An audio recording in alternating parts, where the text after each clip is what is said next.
et bienvenue dans une nouvelle vidéo lecture qui sera le bilan de l'année 2023 et les awards des lectures 2023. Cette année, j'ai décidé de classer mes lectures par genre et ensuite de décerner un prix aux 3 préférés. Un prix honorifique, celles qui vraiment le plus plu, qui resteront avec moi longtemps, je pense. Donc on va d'abord commencer par des petits chiffres, des petites infos sur comment je lis, comment j'ai lu en 2023. Côté objectif, on s'en parlera peut-être un petit peu, mais je pense que faire une vidéo à part en vous expliquant un petit peu les challenges, si je l'ai un peu déjà fait entre guillemets avec la pile à lire à moitié. Et donc voilà, on va commencer d'abord par des chiffres et ensuite on passera aux awards. Donc c'est parti. Alors, côté nombre de livres lus, en 2023, j'ai lu 376 livres. En disant le nombre hier à mon fils Joseph, je me suis rendu compte en le disant que ça faisait plus d'un livre par jour sur l'année, ce qui est fou, je m'en suis pas vraiment rendu compte, donc c'est un gros nombre. Après, en termes de pages, ça fait 89 846 pages. Je ne sais pas trop ce que ça veut dire parce que effectivement les livres, on peut avoir des livres qui sont des nouvelles, des pièces de théâtre qui se lisent très vite, des graphiques, des mangas. Enfin là quand je dis livres, c'est vraiment tout type de livres, des livres audio, on les lit pas du tout de la même façon. En termes de nombre, je trouve ça intéressant. En termes de nombre de pages, je trouve que c'est pas très significatif. Mais bon, pour information, je l'ai noté. Parmi ces 376 livres, on a 75 BD, vous allez voir que je lis quand même pas mal de graphiques, 11 comics, 105 mangas et 7 romans graphiques. Alors j'ai pas compté combien ça fait, on va dire que ça fait 180, 191, 198, donc ça fait plus de la moitié de ces lectures sont des lectures de graphiques. Ensuite, j'ai lu 157 romans en différents formats, e-book, audio et autres, et livres, 2 essais, 4 recueils de nouvelles, 5 recueils de poésie, 7 pièces de théâtre. Voilà. J'aime bien la diversité de ces genres, je pense que c'est pas mal. 157 romans, c'est bien, c'est déjà beaucoup. Côté support, parmi ces 376 lectures, j'ai lu 13 livres audio et 5 e-books. J'étais assez étonnée par le livre audio parce que j'ai l'impression d'en avoir lu beaucoup. Mais ouais, donc ça fait 1 par mois. Peut-être qu'il y a des mois j'en ai lu moins et d'autres j'en ai lu plus. Je suis assez étonnée quand même. Je suis pas sûre qu'il soit très juste mon nombre, mais c'est pas grave. En termes d'e-book, j'en ai vraiment lu très peu. Et ce qui est marrant, c'est que j'ai commencé l'année 2024. Ma première lecture terminée était un e-book. À voir si en 2024, j'en lirai plus. Tout le reste était en livre physique. Et est-ce que c'était des livres à moi ou des livres empruntés? J'ai aussi noté qu'il y avait parmi ces 376 livres, 66 emprunts bibliothèque et 4 livres qui ont été prêtés par des proches. Côté pile à lire, parce que je segmente pile à lire avant 2021, pile à lire de 2021, pile à lire de 2022 et 2023. Donc avant 2021, il y a 51 livres, en 2021, 17, en 2022, 62 et 2023, 176. Donc j'ai lu plus de livres que j'ai achetés dans l'année que des piles à lire plus anciennes. Ce qu'il faudrait changer un peu, histoire de vider un peu les piles à lire qui sont plus anciennes. Et par rapport au tour du monde, je peux vous dire qu'un quart de mes lectures provenaient de pays autres que la France, la Grande-Bretagne, les États-Unis et le Japon, qui sont vraiment, on va dire, les 3 quarts. Le reste, c'est voilà, du japonais, de l'anglais, anglais américain, anglais UK et France. Voilà, donc voilà pour les chiffres. C'est parti pour les livres préférés, ça c'est trop cool.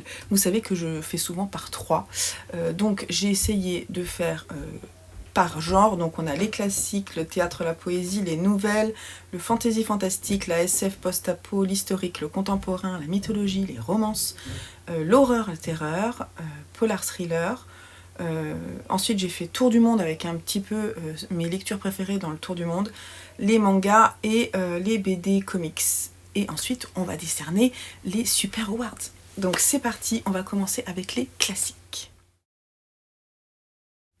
Alors en classique, on va faire dans l'ordre de lecture. J'ai d'abord adoré découvrir Des souris et des hommes de John Steinbeck, illustré par Rebecca d'Outremer.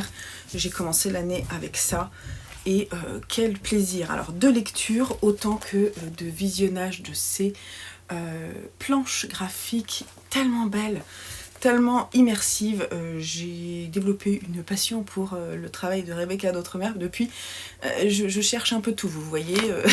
J'ai acheté un livre illustré pour mon fils. Je m'en suis racheté un autre. J'ai pas fini parce que j'aime énormément son travail. Donc c'est un classique du genre américain. Je n'avais, je crois, jamais rien vu de John Steinbeck et c'est vrai que c'est pareil, je vais continuer de découvrir. Là on parle vraiment de l'Amérique et des difficultés de l'époque. On est dans les années 20 si je dis pas de bêtises. Et on va suivre un personnage qui est accompagné d'un autre qui est limité intellectuellement et ils vont chercher du travail, ils sont sans cesse en train de se déplacer et voilà, un des personnages prend soin de l'autre mais ça dérape. Je n'ai pas forcément envie de vous en raconter plus. C'est un livre que je relirai et voilà, j'ai pas fini avec John Steinbeck, j'ai adoré son écriture. On reste avec une écriture américaine et un autre classique du genre, Gatsby le Magnifique de Francis Scott Fitzgerald et illustré par Adam Simpson, édité aux éditions Hauteville, qui est aussi une maison d'édition que j'aime beaucoup parce que je trouve que leur travail justement pour remettre en place rééditer certains romans emblématiques est vraiment très bien fait. Ce livre a été un bonheur de lecture et un bonheur de... Alors, il est moins illustré que l'autre, mais les illustrations, c'est moins mon style, mais je trouve que par rapport à l'histoire, c'était vraiment super chouette. Là, on est dans les années 20, près de New York. On va suivre un personnage, un narrateur, qui va parler du personnage et de la maison de Gatsby le Magnifique, qui est en fait sur le même terrain que sa propre maison. Il va le rencontrer, il va se lier d'amitié, il va nous parler des fêtes qui sont organisées là-bas et de ce personnage, vraiment ce nouveau riche qui est très touchant, j'ai trouvé extrêmement touchant et c'était tragique et c'était superbement écrit et la distance qui est faite avec le narrateur m'a conquise. J'ai adoré cette histoire et je vous la conseille si vous ne la connaissez pas. Et le dernier classique a été lu juste à la fin de l'année. Voilà, moi je dis que c'est un classique parce que c'en est un. Hein. Il n'est pas écrit comme classique dans Livre Addict, mais je trouve que c'est un petit peu compliqué voilà, parce que généralement c'est nous qui créons les pages Livre Addict, c'est nous les utilisateurs, et donc qui attribuons des genres, et je trouve que les genres sont parfois mal référencés, voilà, mais bon, bref. Un univers gothique, alors moi je me suis immergée dès les premières lignes, j'étais à fond dans l'histoire, j'étais à fond avec ce personnage masculin, ce jeune homme qui vit seul avec son oncle qui part en voyage et qui ne revient pas, qui se marie et qui rencontre sa cousine Rachel et qui va se marier avec elle. J'ai adoré le premier tiers du livre qui nous parle de cette cousine Rachel dont on ne sait pas qui c'est, et nous lecteurs on est comme le narrateur, le personnage principal. On se demande qui elle est et on va la rencontrer petit à petit et on va suivre leur histoire qui se passe sur un temps assez réduit de façon très étrange, on ne comprend pas trop ce qui se passe et voilà, on est dans ce manoir, il y a plein de choses, il y a cette famille qui est riche, cette femme qui ne l'est pas, qui n'a pas hérité et il y a des trames psychologiques qui sont extrêmement bien écrite, j'ai adoré. j'ai adoré. Et voilà, Daphné du Maurier, je n'avais pas tenté, j'avais très envie de découvrir sa plume, ce que j'ai fait, je suis contente. J'ai pas terminé l'année prochaine, enfin cette année, 2024, je vais relire du Daphné du Maurier, peut-être Rebecca, parce que j'en ai entendu beaucoup de bien aussi. On passe à la poésie et au théâtre, et donc voici les 3 petits livres que j'ai adoré lire cette année.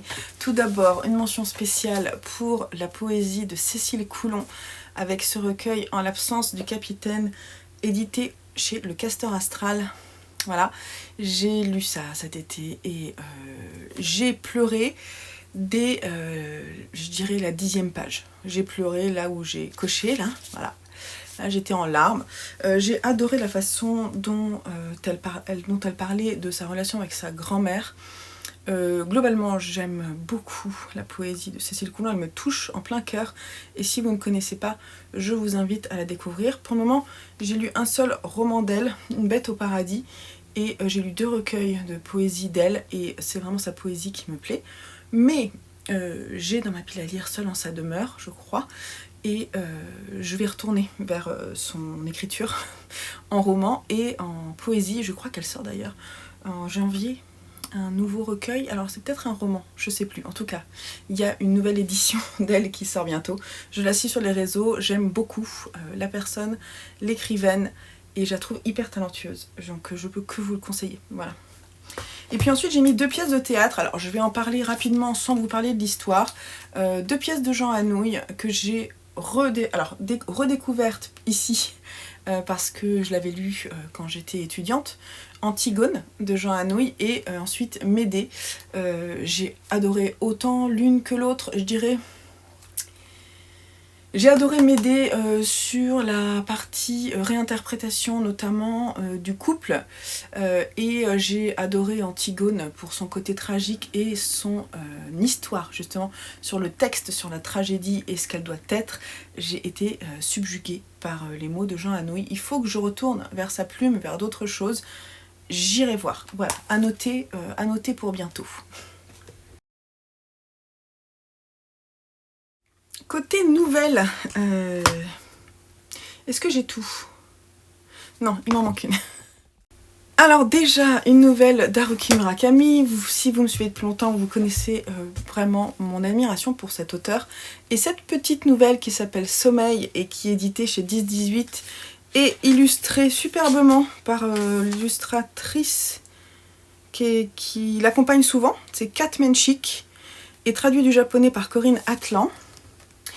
Cette petite nouvelle était assez incroyable, avec une immersion dans un univers, on appelle ça du réalisme magique, c'est-à-dire qu'on suit une femme qui vit une vie d'épouse, de mère, et qui se rend compte petit à petit qu'elle ne dort pas, elle ne dort plus et qu'elle n'en a pas besoin. Et en fait, on va la suivre petit à petit sur ce qu'elle fait quand elle ne dort pas. Et donc c'est une réflexion sur le statut de femme au foyer, on va dire. Et ça va un peu déraper. Et j'adore. C'était vraiment très très agréable à lire. Et si vous ne connaissez pas l'écriture d'Haruki Murakami, celle-ci vous plongera dans son univers de façon très courte et très incisive. Vous comprendrez ce dont est capable l'auteur. J'ai aussi adoré une lecture en VO incroyable. Mais voilà, c'est Taylor Jenkins Reid, je l'ai sur ma liseuse, je l'ai lu. C'est Evidence of the Affair, voilà, que je vous invite à découvrir. C'est un échange épistolaire entre un homme et une femme dont les conjoints vivent une histoire d'amour secrète. Et voilà, les conjoints s'en rendent compte et donc ils échangent sur cet amour qui n'est plus le leur. Et c'était super chouette, j'ai adoré parce que elle est très... Taylor Jenkins Reid arrive vraiment à nous tenir, quoi, et je trouve que ces trames narratives sont très efficaces, intelligentes, souvent tendres et font appel à du vécu, des choses qu'on peut ressentir. Et je trouve qu'elle touche très juste à chaque fois. Et voilà, j'ai été encore convaincue par sa plume. Et en dernier, j'ai mis ce petit recueil de nouvelles irlandaises, Histoire à jamais entendue dans un pub en Irlande de Tom O'Barley, qui franchement, je ne pensais pas du tout pouvoir le mettre ici quand je l'ai acheté. Donc c'était un petit recueil de nouvelles que j'ai décidé de découvrir au moment de notre tour du monde. Et quel grand bien m'en a pris, puisque j'ai vraiment adoré chaque nouvelle. Il y avait un côté fantastique, un côté un peu éméché, un côté un peu genre des histoires qui sont racontées, vous savez, les légendes urbaines. Et j'ai trouvé ça touchant, j'ai trouvé ça amusant, vraiment ça m'a beaucoup plu. Je vous invite à le découvrir, parce que je pense que c'est une lecture dont on parle rarement. Et c'est bien dommage. Côté fantasy, fantastique, la taille des livres est différente. Bah oui, c'est toujours des pavasses. Alors, on a une petite pépite que j'ai dévorée, Druide d'Oliver Perroux, qui m'a fait découvrir la plume d'Oliver Perroux. Je l'avais déjà, je crois, rencontré dans le cadre de graphiques. Mais voilà, j'avoue que là, j'ai envie de découvrir tout ce qu'il a fait. D'ailleurs, je me suis acheté Martyr, qui est une saga aussi fantasy que j'ai très hâte de découvrir. C'est une sorte de thriller fantasy, puisque il va y avoir...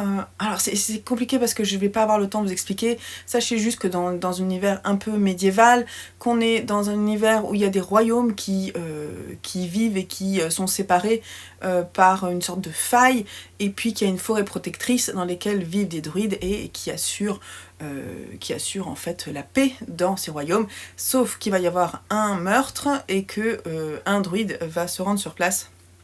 Et pour éviter la guerre, il va essayer en un certain laps de temps, je crois que c'est 21 jours, de ramener des preuves comme quoi ce n'est pas un assassinat entre différents royaumes, mais autre chose. Et c'était trop bien, quoi. C'était une épopée que j'ai adoré lire, plein d'aventures. En plus, comme c'est un one-shot, moi j'ai trouvé ça super chouette. C'était efficace, il se passait plein de choses, très bien écrit, des personnages touchants. Voilà, et en plus, comme il y a quand même du texte, ça évolue, quoi. C'est pas c'est pas trop court, c'est exactement ce qu'il fallait. J'ai adoré, voilà, tout simplement. J'ai aussi mis Kafka sur le rivage de Haruki Murakami. Bien que ce ne soit pas mon préféré de l'auteur, il est quand même là parce que toujours un régal de retrouver sa plume. Là, on va suivre des personnages, on est vraiment dans quelque chose de très très fantastique du moins. L'empreinte réelle, elle est vague, on a notre univers, et puis on a des personnages qui ont des visions, des choses un peu bizarres, des personnages étranges. Et on suit un jeune garçon de 15 ans qui fuit son père et qui recherche sa mère. Et en fait, autour de lui, il y a une sorte de quête en fait, qui se met en place, dans lesquelles les livres aussi sont très importants. Et voilà, ça m'a beaucoup plu, mais c'est très difficile à résumer. Je ne peux pas forcément, là, dans cette vidéo, le faire. Mais c'était vraiment très très bien. Et il y a des poissons qui tombent du ciel. Tout il va bien. Et puis Les Aventuriers de la Mer, la seconde intégrale. Que dire, je vous en parle très rapidement parce que vous voyez déjà de quoi il s'agit, mais j'ai adoré. Et en fait, j'ai très envie de lire la suite, mais à chaque fois, je le fais pas. Pourquoi ? Parce que j'ai tellement peur que ça se termine. Donc je recule le moment où je vais lire la fin de cette trilogie. Mais c'est extrêmement addictif, il y a un côté chez moi... j'y retourne et ouais, c'est vraiment du plaisir de chaque page, quoi. Bref, j'en dis pas plus, j'ai adoré, lisez Les Aventuriers de la Mer. Côté SF post-apo, on a aussi des petites briques. Alors, on a le tome 3 et le dernier tome de la saga de La Faucheuse de Neil Shusterman avec le Glas. Donc ça, c'est un roman de science-fiction plutôt jeunesse, mais j'ai adoré, moi. J'ai trouvé que justement, la plume, elle est simple, mais ça aborde des sujets qui sont quand même intéressants parce que on est dans un monde où la mort n'existe plus, la souffrance non plus. Et du coup, qu'est-ce qu'on fait pour réguler la vie des hommes ? on met en place un système où des hommes vont avoir le droit de mettre fin à la vie d'autres. Et donc on sent bien que c'est un système qui a des failles, puisque tout le monde n'est pas sympathique, tout le monde ne suit pas les règles, et ça dérape très rapidement. Pour réguler, on a aussi une intelligence artificielle qui se souvient de tout, qui est source de toute science, connaissance.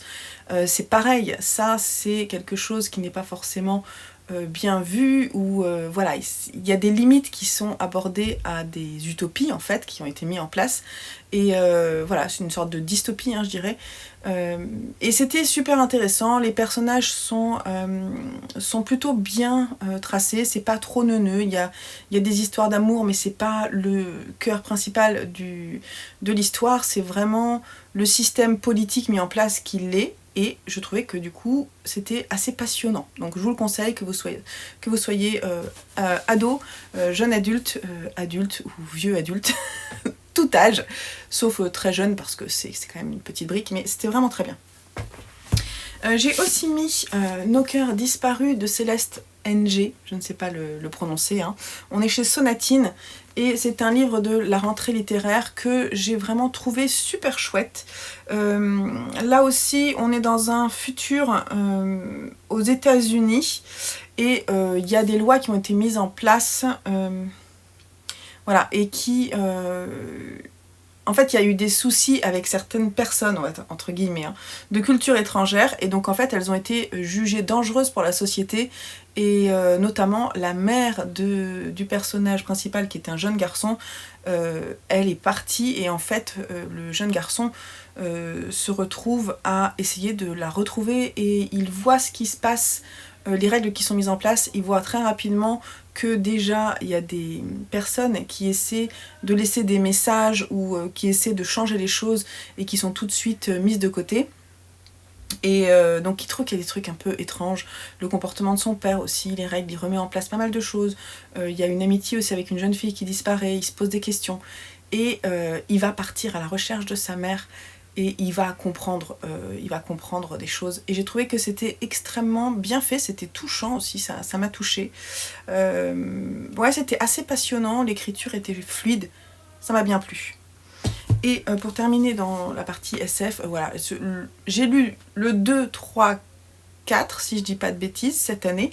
Mais c'est celui-ci, le second tome que j'ai adoré, avec le Messie de Dune. Ça se passe sur peu de jours. C'était hyper intense. C'était vraiment très agréable à lire. La saga Dune est vraiment une très belle découverte pour moi. Et autant le livre que le film. Je suis contente de lire le livre d'ailleurs, alors que le film n'est pas encore à jour. Mais voilà. Et je vais continuer. Et c'est vraiment un vrai kiff de lecture que je vous conseille. N'ayez pas peur de Dune, l'univers est riche mais totalement immersif, j'adore. J'ai ouvert un peu parce qu'il n'y a plus de lumière, ça n'arrête pas de bouger. Côté historique, j'en ai 2 sur 3 parce que le troisième, j'arrive pas à mettre la main dessus. On va commencer par lui. Donc c'est genre un de mes livres préférés que j'ai relu cette année, mais quel kiff de relecture. C'est soit d'Alessandro Baricco, c'est pareil, si vous me connaissez, vous savez que Alessandro Baricco est un de mes auteurs favoris et cette relecture était vraiment trop belle. Si vous voulez découvrir sa plume, c'est un texte très court et hyper intense, émouvant, passionnant, voilà, j'adore. On est... alors je ne vais pas vous donner des détails sur le texte, mais vraiment si vous voulez découvrir l'écriture de Alessandro Baricco, allez-y avec cette œuvre-là, parce que moi j'ai envie de la faire lire à mes fils, parce que je pense que c'est très abordable en plus, donc... extrêmement touchée par le texte à nouveau. Sinon, une très belle découverte, La veuve des Van Gogh de Camilo Sanchez. Je l'avais dans ma pile à lire depuis super longtemps. Il m'a été offert je ne sais plus par qui. Je pensais que c'était par ma mère, mais non. Et je l'ai fait découvrir à ma mère, du coup, qui est une grande passionnée de Van Gogh. Et du coup, elle a beaucoup apprécié aussi. Donc on suit en fait la veuve des Van Gogh, la femme de Théo, qui nous raconte, donc en fait c'est des extraits de son journal qu'elle écrit au moment, ça commence en fait au moment de la mort de Vincent Van Gogh, et quand Théo décline terriblement jusqu'à sa mort, Et qu'est-ce qu'elle va faire après? C'est elle qui va récupérer toutes les lettres des échanges entre Vincent et Théo. Et c'est elle qui va mettre en lumière la beauté et la qualité des œuvres de Vincent Van Gogh. J'ai appris ce qu'elle avait fait avec ce texte et j'ai trouvé que c'était extrêmement beau. Voilà. Bon, après, moi je suis une fan aussi de Vincent Van Gogh, l'univers me plaît beaucoup et c'était vraiment passionnant à lire, donc je vous le conseille. Et côté historique, il y a Les Aiguilles d'or de Michael McDowell, édité dans cette très belle édition de Monsieur Toussaint Louverture. Alors un vrai kiff de lecture, un vrai bonheur, donc on est dans le New York des années 20, voilà à chaque fois je dis ça, mais on est toujours dans le New York des années 20, non peut-être avant, hein. On est peut-être dans plutôt 1800, ouais 1880. Voilà, et on va suivre deux familles très très différentes, une très friquée, hein, je crois que c'est la famille Stallworth, et une qui est en galère, la famille des Shanks. Donc on a la généalogie ici, et en fait la famille Stallworth va prendre pour cible, parce que on suit en fait un juge, le juge Stallworth qui représente la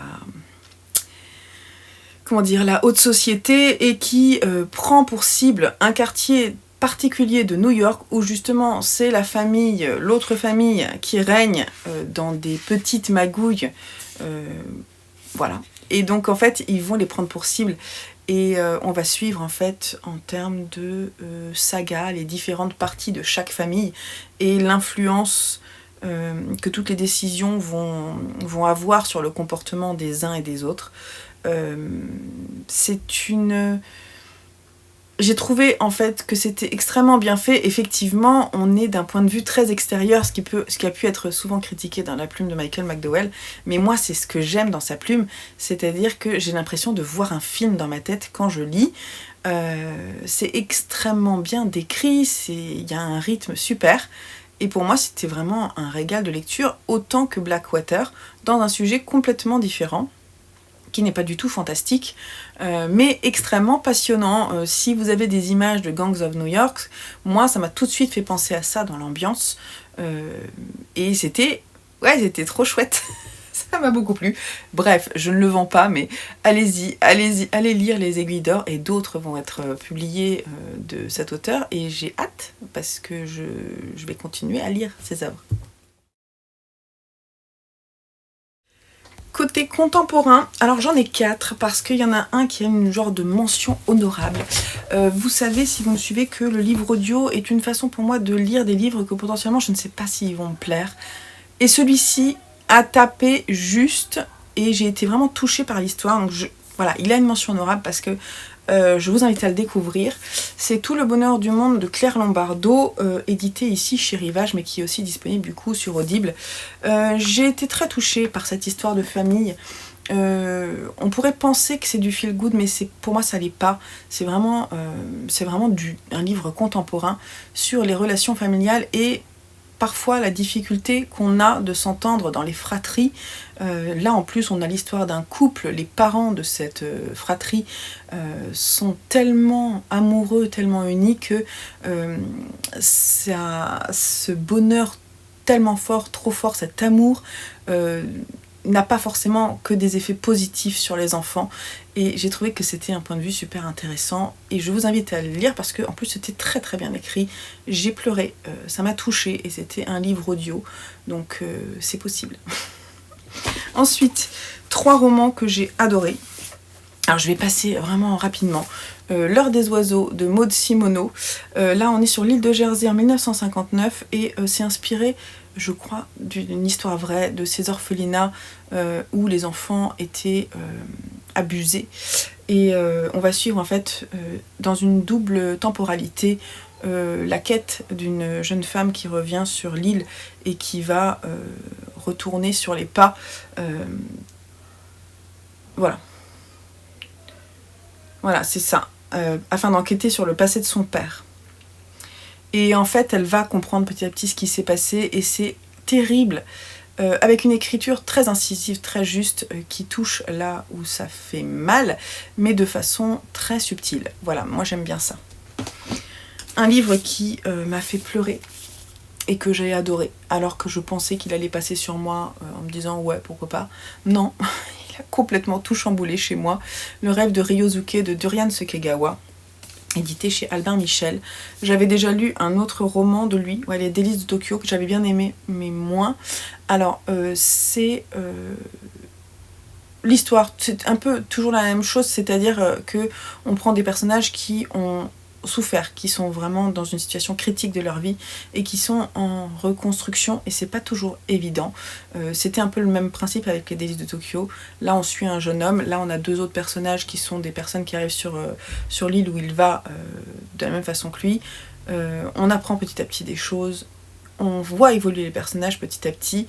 Je me souviens avoir eu des respirations haletantes parce qu'il y a des passages qui sont extrêmement difficiles, mais j'étais totalement touchée par l'histoire, juste et sans catharsis trop difficile à lire pour moi. C'était extrêmement juste et en plus superbement écrit, pleine de sous-entendus, pas direct quoi. Super.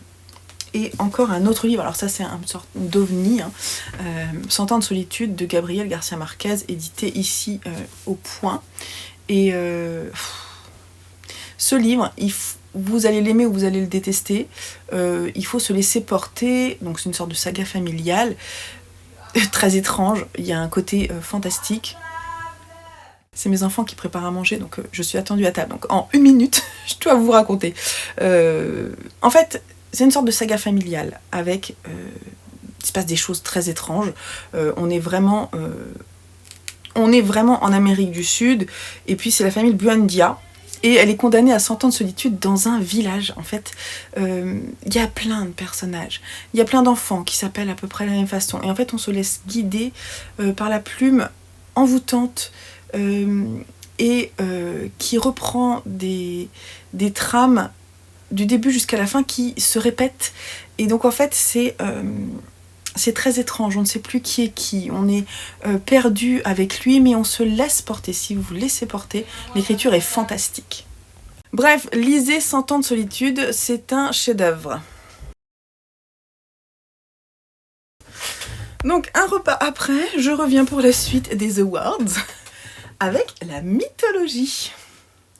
Alors, il y a une BD dans la sélection, parce que j'ai tellement aimé. J'ai fait une partie BD comics dans laquelle elle ne sera pas. C'est un peu... voilà, c'est ma sauce, vous m'en voudrez pas. Alors, on va commencer par elle. Donc c'est l'intégrale de Médée de Nancy Pénat et Blandine Le Calais, édité chez Casterman.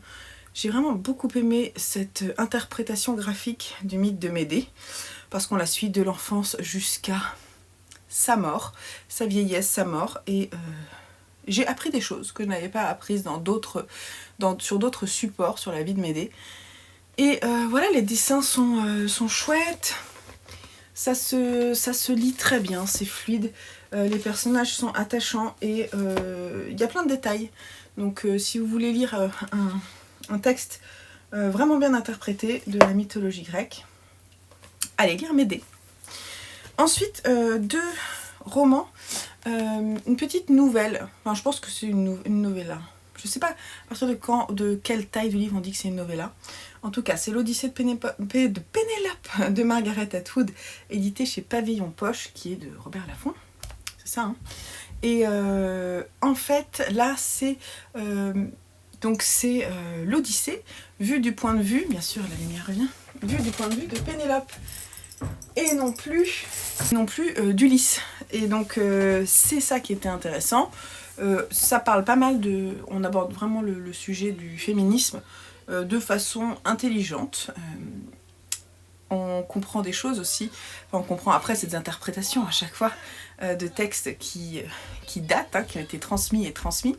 Mais Laëde Margaret Atwood m'a bien conquise, donc ça a fonctionné. Je vous invite à découvrir ce court texte qui reprend des codes des textes mythologiques classiques et de façon contemporaine remet au goût du jour ce mythe, le mythe donc, du point de vue d'une femme. Merci Margaret Atwood.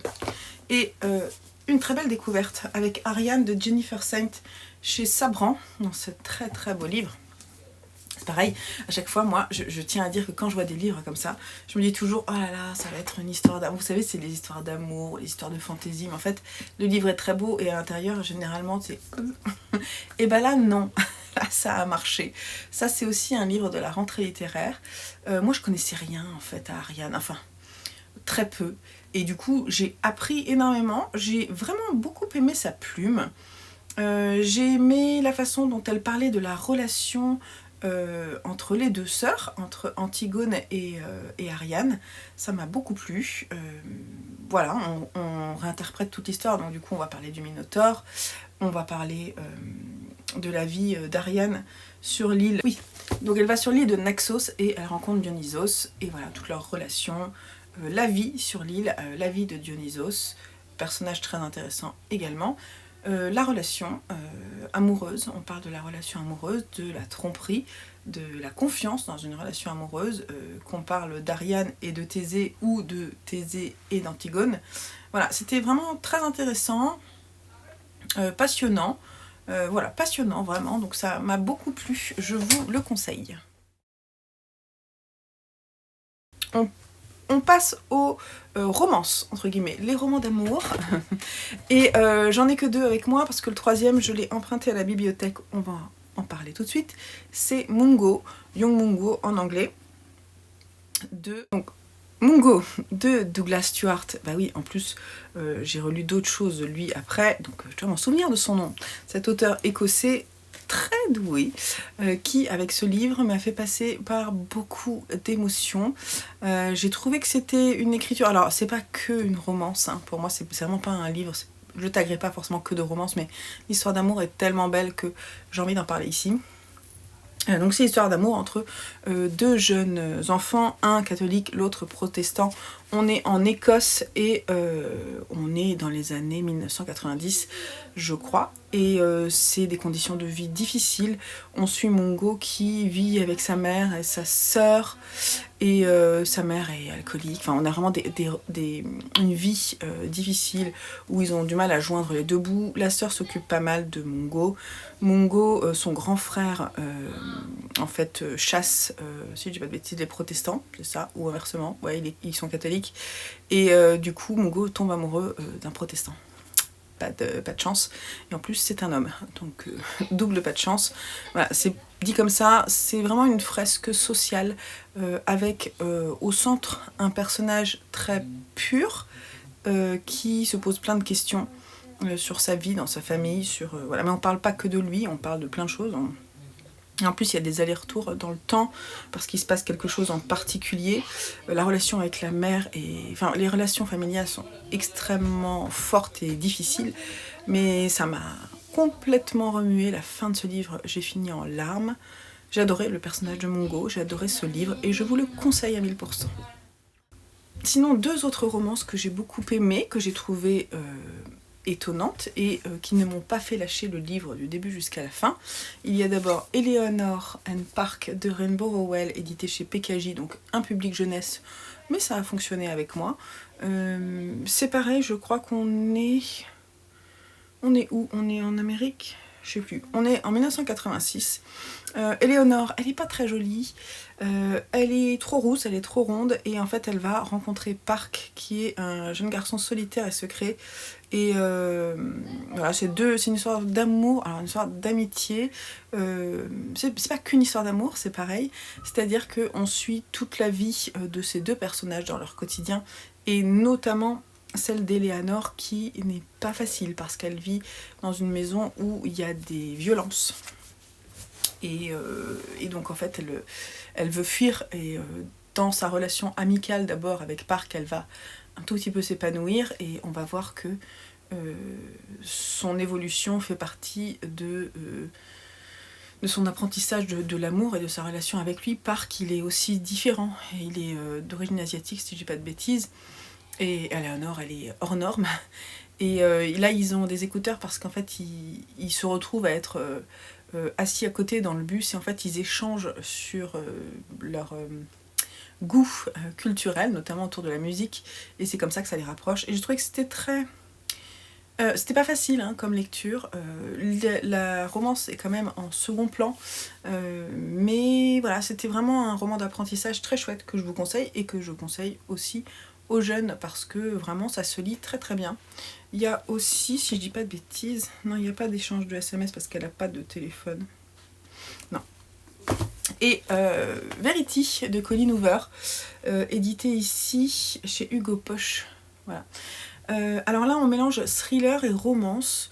L'histoire d'amour, c'est pas le sujet principal non plus, bien qu'elle soit présente. On est vraiment sur une intrigue de thriller.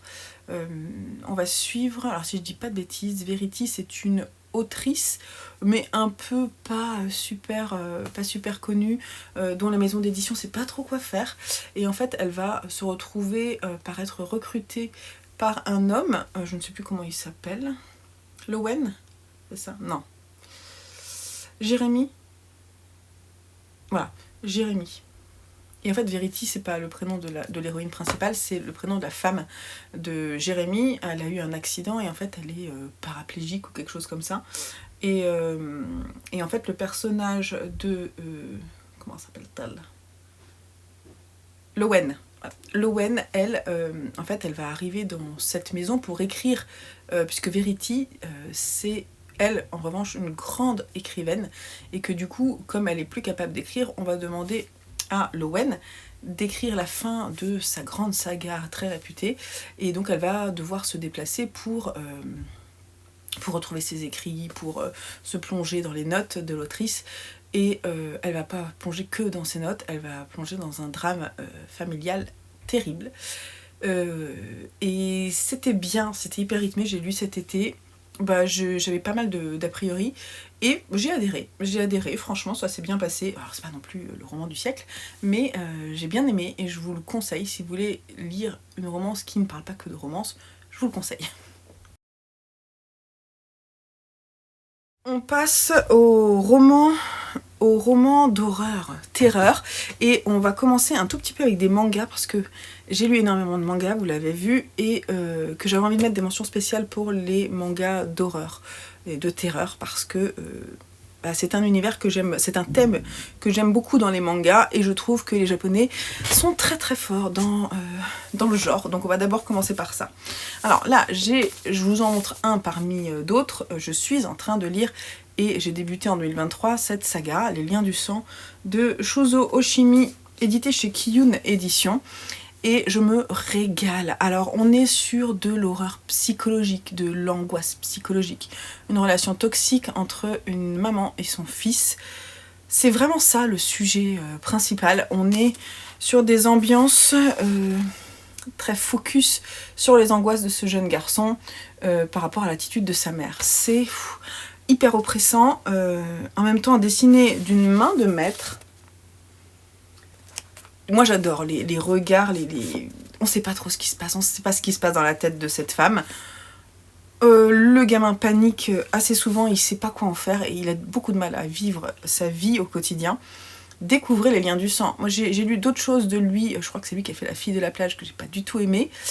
Mais celui-ci vraiment m'a beaucoup plu. Où il a écrit d'autres choses, mais je me souviens, j'avais... Ah oui, Les Fleurs du Mal, je crois que c'est lui, et ça m'a pas plu non plus. C'est pas lui qui a écrit La Fille de la plage. Je confonds avec l'auteur de Solanin, c'est pas grave. Mais je préfère vraiment cette saga qui est du coup adulte. Le personnage principal est un enfant, mais c'est une saga adulte, ne le faites pas lire à vos enfants. Moi j'ai fait lire le début à Joseph. Après ça dépend de vos enfants quoi, mais c'est très bizarre quand même. Donc il faut en parler avec eux. Voilà, surtout si vous le faites lire, parlez-en, parce que sinon ça fait flipper. Une belle découverte grâce au libraire manga, enfin graphique de Gibert Versailles. Il m'a fait découvrir L'école emportée de Kazuo Umezo, je sais pas si ça Umezo, je ne sais pas. Et donc là on est chez Glénat, hein, si je dis pas de bêtises. Ouais.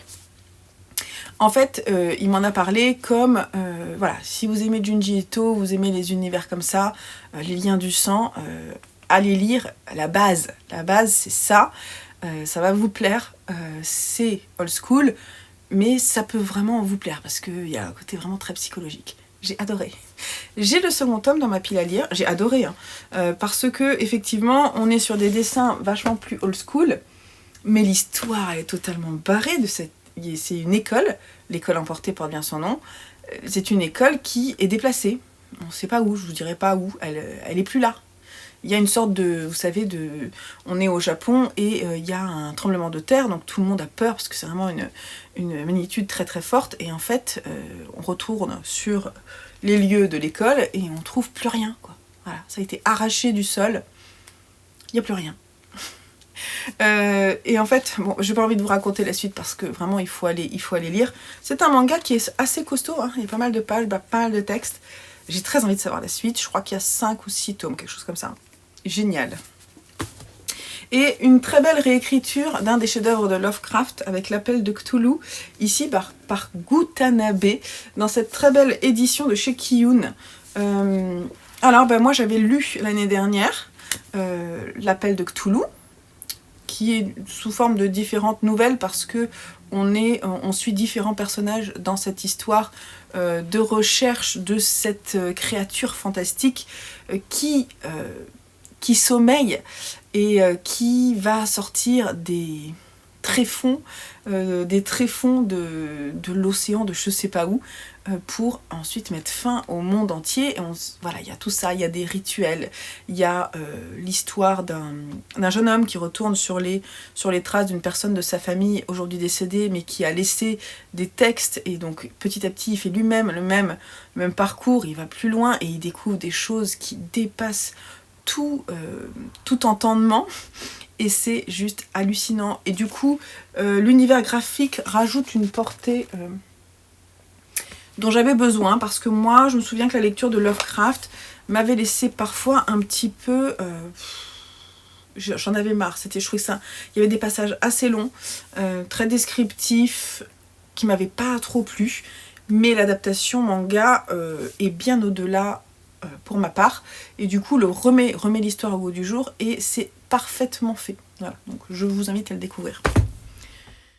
On est d'accord que cette vidéo est beaucoup trop longue. J'espère que vous avez fait une petite pause entre temps. On va passer au roman horreur terreur. Alors il y en a un qui est sur ma Kindle. Elton's Brody de Edgar Mittelholzer, ici aux éditions du Typhon. C'est un roman étrange, gothique. On va dans une maison comme ça, le lieu je me souviens plus, attendez. Donc on est sur l'île de la Barbade. En fait, Edgar Mittelholzer vient de Guyana. Donc c'était dans notre tour du monde, là je crois que j'avais abordé ça, mais j'ai mis du temps à le lire, à rentrer dedans.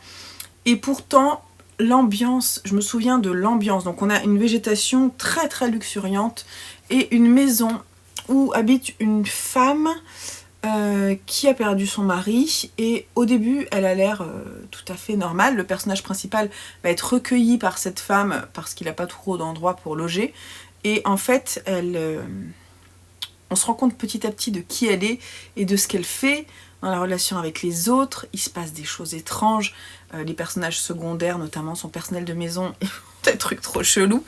Et en fait, il y a une ambiance extrêmement lourde où petit à petit s'installe une atmosphère gênante. Et en même temps, il fait chaud. Je sais pas, il y a vraiment une atmosphère particulière dans ce bouquin. J'ai adoré sa lecture. C'est un roman qui date de 1960, donc en fait, c'est une sorte de classique. Hein. Et là, il y a écrit... dans la lignée des chefs-d'œuvre d'Edgar Allan Poe, de Lovecraft et de John Carpenter, Elton's Brody captive en faisant imploser le réel. Intriguant et obsédant, le roman happe le lecteur en le confrontant à l'empire des pulsions. Tout à fait, c'est extrêmement bien dit, je dirais pas mieux. J'ai mis la duologie Swan Song de Robert McCammon, édité chez Monsieur Toussaint L'Aventure, si je dis pas de bêtises. J'ai adoré cette duologie, qui en fait a été coupé pour l'édition, mais vraiment ils se suivent, hein, vous pouvez les lire. Moi j'ai fini le premier, j'ai entamé le second direct. Alors il y a des défauts, notamment par rapport à la morale américaine, mais c'est un post-apo de toute... vraiment dans le genre horrifique. on est pas mal. Je vais pas rentrer dans les détails, mais on suit, c'est une sorte de roman choral, on suit différents personnages qui vivent une fin du monde, on va dire, en Amérique, avec des explosions nucléaires. Et on va en fait on va suivre quelques personnages qui s'en sortent ou non, et qui, par rapport à la situation qu'ils vivent, vont se transformer ou non. En quoi, je vous laisse découvrir. Et des personnages hyper intéressants. J'ai trouvé aussi que tout ce qui était déplacement, tout ça était extrêmement visuel. J'ai bien aimé la façon dont c'était écrit. Captivant, quoi. Il n'y a rien à jeter dans ces romans, sauf effectivement la fin était finalement assez décevante parce que, enfin, je ne vais pas trop vous dire la fin, hein, mais voilà, des films à l'américaine, vous voyez, sans trop vous en dire.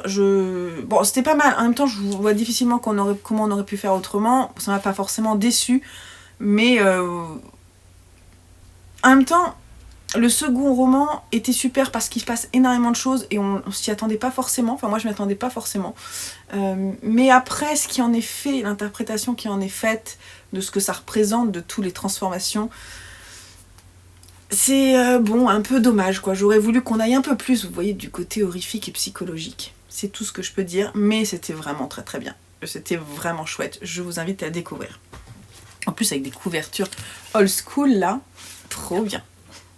Et j'ai mis aussi Elle.com dans les romans d'horreur de Patrick Sénécal, édité chez À Lire. Donc c'est un auteur canadien que j'aime beaucoup. C'est le deuxième roman que je lis de lui. Et j'avais lu Flo l'année dernière, en 2022 quoi. Et j'ai lu en 2023 Elle.com. Et cette année, j'espère lire Alice, voire plus, parce que vraiment j'aime beaucoup cet auteur d'horreur. Là, on est dans un univers où on va parler vraiment de la société. Vous voyez, il y a un peu l'idée de American Psycho. Donc on est dans cette société huppée où tous les personnages masculins font partie de certaines sociétés, font partie de soirées sexuelles un peu hardcore, ou du moins un peu original, parce que dans leur quotidien ils s'ennuient franchement, et donc du coup ils développent des désirs qui vont plus loin que la normale, et ça va déraper pour le personnage principal. Il s'appelle Daniel Saul. Il vit seul avec son fils. Sa relation avec son fils est très étrange aussi. Et en fait, il va se lier d'amitié avec un ancien camarade à lui, qui, par le biais de son métier, va se retrouver sur son chemin, et qui va lui expliquer que lui, il fait partie d'un ensemble, je sais pas comment dire, il fait partie d'une certaine société privée par lequel biais il a le droit de faire partie de certaines soirées exclusives où ça va plus loin que les soirées d'échangisme auxquelles Daniel Saul participait avec une de ses collaboratrices. Et en fait, il va être tenté lui-même d'y participer. Et voilà. Il n'aurait pas dû, le monsieur. Bref, ça dérape sévère. On est un peu dans du darknet, c'est ça. Ça fout franchement la pétoche. On se demande ce qui va se passer, quoi, jusqu'au bout. Vraiment, je me suis posé la question, et c'est vraiment mené à chaque fois d'une main de maître par Patrick Sénécal. J'adore sa plume d'horreur. Voilà, donc ça c'est sûr que je relirai du Patrick Sénécal. Côté polar, thriller, c'est pas vraiment, en tout cas en roman, un thème que j'explore souvent. Vous savez qu'en ce moment, si vous me suivez, vous savez que je suis happée par la saga Charco and Bell. Donc ça fait partie de mes préférés forcément. J'ai sorti le volume que j'ai préféré, qui est Angor, qui est un des volumes où Charco and Bell sont ensemble. Donc c'est pas Deuil de miel et le premier, La Train d'enfer pour Ange Rouge, où c'est vraiment les histoires d'abord de Frank Charcot puis de Lucie Henbel. Là on est au moment où ils se retrouvent et ils travaillent ensemble. Celui-ci était super parce que j'ai beaucoup aimé tout ce qui était lié aux personnages, parce que moi j'aime beaucoup ces personnages, et en plus il apporte, je trouve, c'est un peu un nouveau souffle en fait à la saga, en amenant des personnages comme Camille, que j'ai beaucoup aimé, qui est un gendarme à Villeneuve d'Ascq, et on va suivre Nicolas, voilà, le Nicolas Bélanger, bah oui, Nicolas Bélanger, personnage que j'aime beaucoup, et là on en parle un peu plus. Je peux pas trop vous en dire plus parce que je veux pas vous parler de la relation entre Franck et Lucie. Je vous laisse la découvrir parce que je trouve que c'est aussi quelque chose qui ancre le lecteur dans cette saga. Donc je veux pas vous en dire plus. Laissez-vous guider. Franck Tillier a l'art de faire des trames policières très recherché, très documenté, souvent d'un point de vue scientifique, et je trouve que c'est génial, on apprend beaucoup de choses. Je vous laisse découvrir. Vraiment, moi je me régale. Alors je les lis en audio et la personne qui lit ça très bien. Je me régale, donc allez-y, n'ayez pas peur, puisque moi ça me plaît, ça pourra peut-être vous plaire. Ensuite, j'ai pas mis d'autres romans parce que finalement du polar j'en lis pas beaucoup. En revanche, je vais vous parler de 2 graphiques. Je vais vous parler du Patient de Timothée Le Boucher. Je l'ai pas avec moi, donc je vous le mets ici. Je l'avais pris à la bibliothèque si je dis pas de bêtises. Qui est un thriller. Oui, c'est un thriller étrange. Hein. L'univers de Timothée Le Boucher, je ne sais pas si vous le connaissez, mais on ne sait pas trop. Il y a toujours un peu de fantastique, un petit truc un peu bizarre. Là, on suit un patient qui se réveille d'un coma, je crois, et qui petit à petit va reprendre, va récupérer ses souvenirs, tout ça, il ne sait plus qui il est au départ, et on va le suivre petit à petit tout au long de sa rémission, entre guillemets, et voilà, il y a une relation avec quelqu'un qui enquête, et c'était, d'un point de vue psychologique, extrêmement fin, extrêmement réussi, j'ai adoré. Et j'ai aussi mis The Nice House on the Lake, de James Tynion IV et Alvaro Martinez Bueno, édité chez Urban Comics. Et là, c'est le tome 1. L'histoire, c'est l'histoire d'un gars qui envoie un message à quelques personnes. Alors, il y a pas mal d'échanges par mail. Les images sont un peu étranges. On voit pas très bien. Je vous montre un peu des détails. On est dans des traits de visage très flou. On suit ce personnage là qui va donc communiquer avec d'autres personnages pour les inviter à venir passer un séjour dans une super belle villa au bord du lac, et certains vont accepter, d'autres non, et en fait ils arrivent dans ce lieu là et il se passe un truc un peu étrange. J'ai tellement pas envie de vous dire ce qui se passe. En parallèle, on suit aussi... ça commence un peu de façon étrange.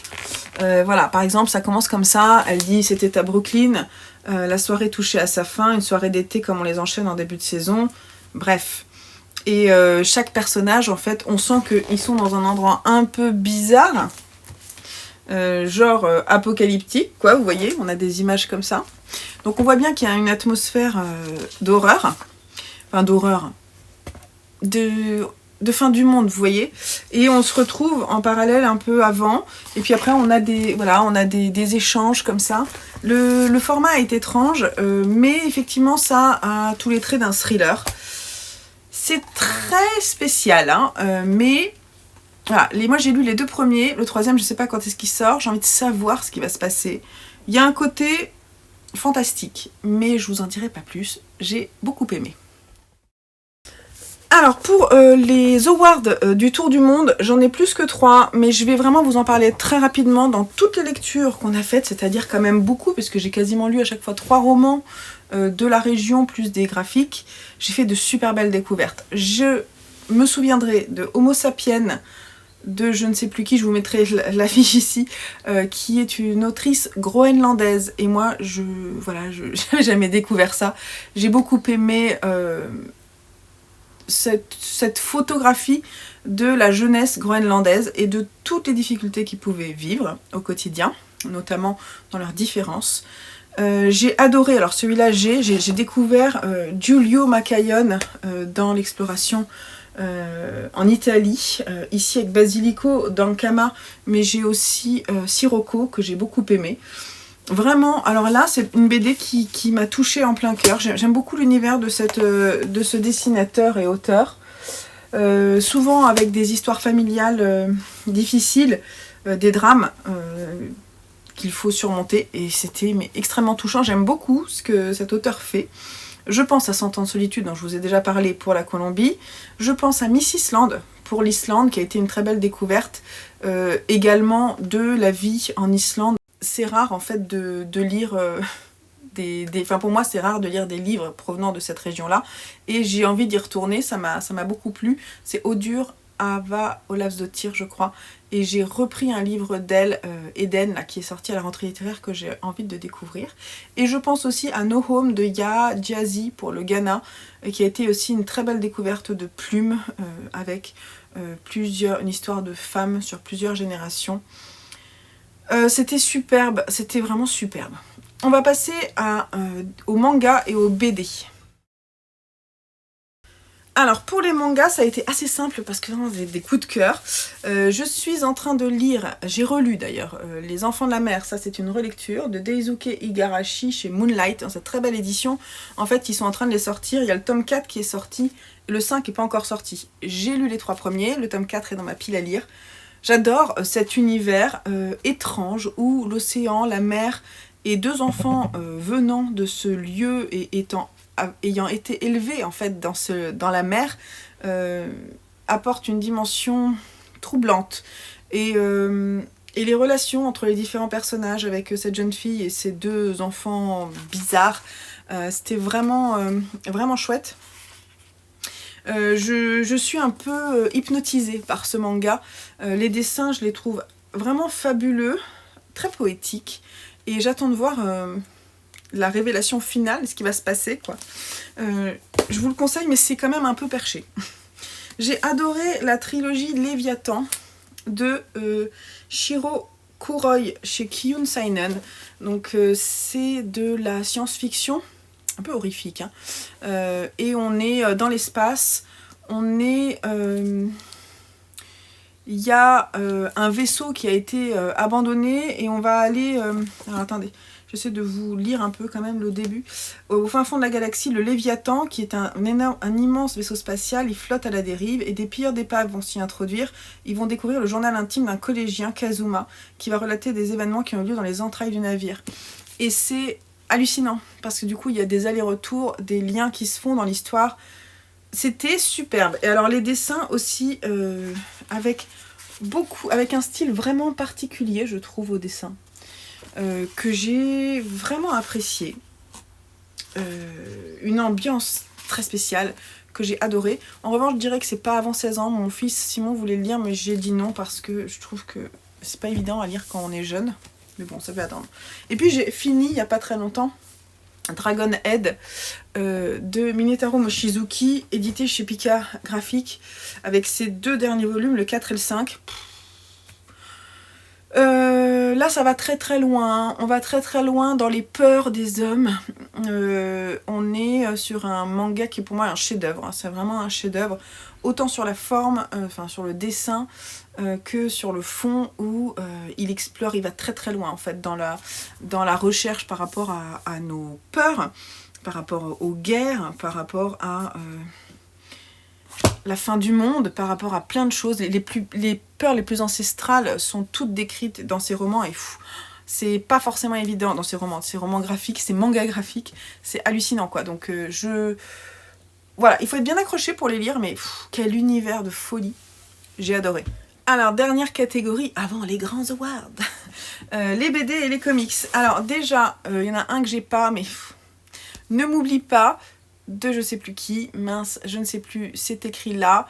Attendez, il faut que j'aille voir quand même. Ne m'oublie pas de Alix Garin, qui est un auteur belge, si je dis pas de bêtises. Une histoire qui parle d'une relation entre une petite fille et sa grand-mère, la grand-mère étant en EHPAD, et la petite fille qui lui rend visite la voit à chaque fois triste et elle a toujours envie de s'échapper et on est à deux doigts de l'enfermer alors qu'en fait, ben voilà, elle est atteinte de la maladie d'Alzheimer et je dirais pas forcément, pour moi c'était pas forcément clair, c'était vraiment la sénilité,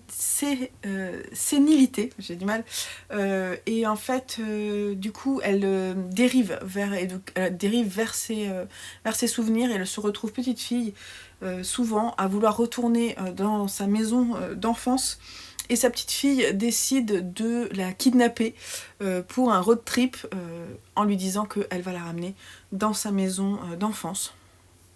Et en fait, c'est vraiment du relationnel. On va suivre petit à petit l'histoire de chacune des deux personnes dans deux générations très différentes, les questionnements de chacune et leur relation filiale très forte qui, par la voie des choses, prend fin, se termine. Et c'est... Ah, rien que d'en parler, des frissons. C'était extrêmement touchant, très beau, très très beau. J'ai adoré. La fin est parfaite. J'ai adoré Sweet Tooth de Jeff Lemire, ici chez Urban Comics dans la catégorie Black Label.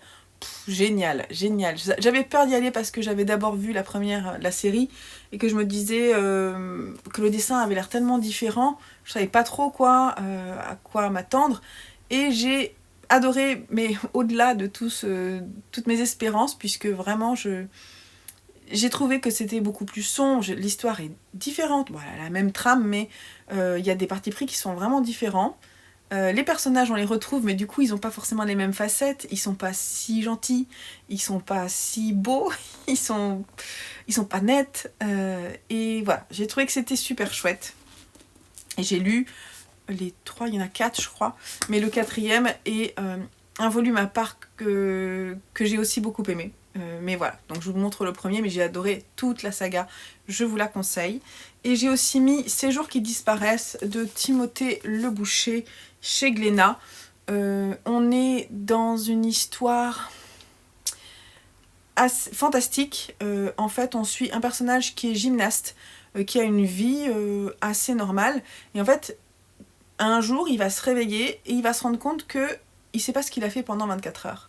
Ça va lui poser des questions et en fait petit à petit il va se rendre compte en sautant des jours comme ça qu'une autre personnalité qui prend son apparence et en fait prend sa place pendant ces journées-là.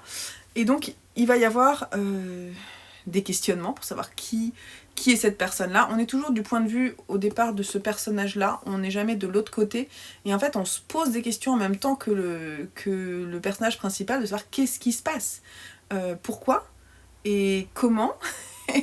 Et en plus, comme il est gymnaste, c'est compliqué parce que ça va lui mettre toute sa vie, ça va bouleverser totalement toute sa vie, et c'est compliqué pour lui d'accepter ce changement et il n'a pas de prise dessus. Donc j'ai trouvé que c'était un scénario super intéressant et avec des dessins toujours... Alors au départ, c'est pas forcément le type de dessin que je préfère, mais on reconnaît toujours la patte de Timothée Le Boucher. Et surtout, les scénarios sont toujours des pépites, quoi. Moi, je dis bravo, continue comme ça, Timothée. C'est le moment des grands awards. Alors, parmi toutes ces lectures, quelles sont mes 3 préférées de tous les temps? Je ne vais pas revenir sur les graphiques, je ne vous parle que de 3 romans. C'est parti pour le choix final. Alors, il y en a 2 que je vous ai cités. Il y a Les Aventuriers de la Mer, l'intégrale numéro 2. Mais bon, je vous invite à découvrir aussi l'intégrale numéro 1. Et je m'invite à découvrir l'intégrale numéro 3 en 2024. Parce que c'est vraiment un univers... c'est une plume avant tout. Et un univers où je me délecte, voilà, de l'univers, des personnages, de l'histoire. Je suis tellement heureuse de pouvoir y retourner bientôt. C'est un énorme coup de cœur et il est vraiment dans mes livres préférés de tous les temps, tellement j'ai un plaisir de lecture avec. Donc je vous invite à découvrir l'écriture de Robin Hobb. Et moi, il est vraiment tout en haut, au-dessus de l'Assassin Royal. Vous voyez, Les Aventuriers de la Mer, c'est là. L'Assassin Royal, c'est pas mal aussi. Mais voilà. Et voilà, j'adore. Le second, je vous en ai parlé, c'est Mungo. Parce que ce livre m'a vraiment bouleversée. Il a tout ce que j'aime, c'est-à-dire qu'il est... Ouais, il avait vraiment tout ce que j'aime. Il avait une très belle écriture, un contexte historique dans lequel j'ai à apprendre des choses, des personnages forts, des situations difficiles et des personnages qui essaient de s'en sortir avec de l'espoir autour de ce personnage qui représente la naïveté quoi, de l'homme, et on a face à lui toute la cruauté du monde dans lequel il est. Et on n'a qu'une envie, nous lecteurs, c'est de dire mais alors, est-ce que ça va s'arranger? Et je trouve que l'écriture était géniale. Ça m'a beaucoup plu. Vraiment, un vrai coup de cœur, une pépite ce livre, je la conseille à tout le monde. Et le dernier, je vous en ai pas parlé, mais j'ai adoré My Absolute Darling de Gabrielle Talente, édité ici chez France Loisirs, si je dis pas de bêtises. C'est pareil, ça a été un peu, vous voyez, c'est un peu le même sentiment que Mungo, et je pense que on est sur des récits un petit peu du même acabit, c'est ça qu'on dit, c'est-à-dire que on prend des personnages qui sont en train de se construire et on les met dans un univers où tout les tire vers le bas. Et on suit ces personnages dans leurs réflexions, la situation leur échappe, mais qu'est-ce qu'ils vont en faire? Que vont-ils devenir? Est-ce qu'ils prennent leur vie en main? Est-ce qu'ils se font laminer? Est-ce que aussi on remet en question, c'est-à-dire que par exemple dans Mungo, on a une relation toxique entre la mère et le fils. Ici, c'est la relation entre le père et la fille. C'est un peu la même chose, c'est-à-dire que certes c'est toxique, mais l'amour il est là et il est mal, il est pas bien, mais il est là et c'est troublant en fait. Je trouve que ce sont des auteurs qui arrivent à parler de choses hyper réalistes, terribles, et qui l'exacerbent et vont plus loin. Et ça, pour moi, c'est vraiment très fort de réussir à faire ça. Là, j'ai adoré, j'ai tremblé avec Turtle, qui vit dans un monde loin de tout. Ça a été vraiment superbe. Et pourtant, on était dans un univers, une sorte marécageux, là, vraiment désagréable. On avait vraiment envie qu'elle s'en sorte, quoi. Et Gabrielle Talente n'a rien réécrit depuis, mais j'attends que ça, moi. Donc il faut qu'il écrive d'autres choses, parce que c'était superbe, j'ai adoré. Je vous invite à le découvrir, c'est un des romans aussi qui restera marqué à tout jamais dans mon petit cœur de lectrice. On a fini avec ces awards. Il va falloir que je fasse le montage. Il y a 50 000 cuts. J'espère que ça vous aura plu. Dites-moi quels sont, vos livres qui vous ont profondément marqué cette année. Est-ce que certains livres sont sortis du lot et sont devenus des livres qui sont vraiment dans vos préférés de tous les temps? Est-ce que, comme moi, vous lisez aussi beaucoup de graphiques? Est-ce qu'il y a des graphiques que vous avez adorés? N'hésitez pas à me partager, parce que c'est pas forcément quelque chose que les adultes, entre guillemets, lisent beaucoup. Moi, j'adore ça, vous le voyez. Et voilà, donc j'espère que ça vous a plu. On se retrouve pour de nouvelles vidéos très prochainement. Notamment, j'ai envie de vous faire une vidéo sur les 24 livres que j'ai envie de lire en 2024. Et vous montrer un peu les différents challenges. Notamment, j'ai demandé à mes proches de me conseiller des livres, et donc je vais lire tous les mois des livres conseillés par mes proches, et je voudrais vous les montrer, ou du moins vous en parler, parce que je les ai pas tous, mais vous dire lesquels ils sont. Et ça peut être sympa aussi, dites-moi si ça vous intéresse. Je vous fais des énormes bisous, on se retrouve, j'espère que 2024 sera source de très belles lectures, je vous le souhaite, et je me le souhaite. Donc je vous fais des gros bisous, à très bientôt sur la chaîne. Allez, bye bye!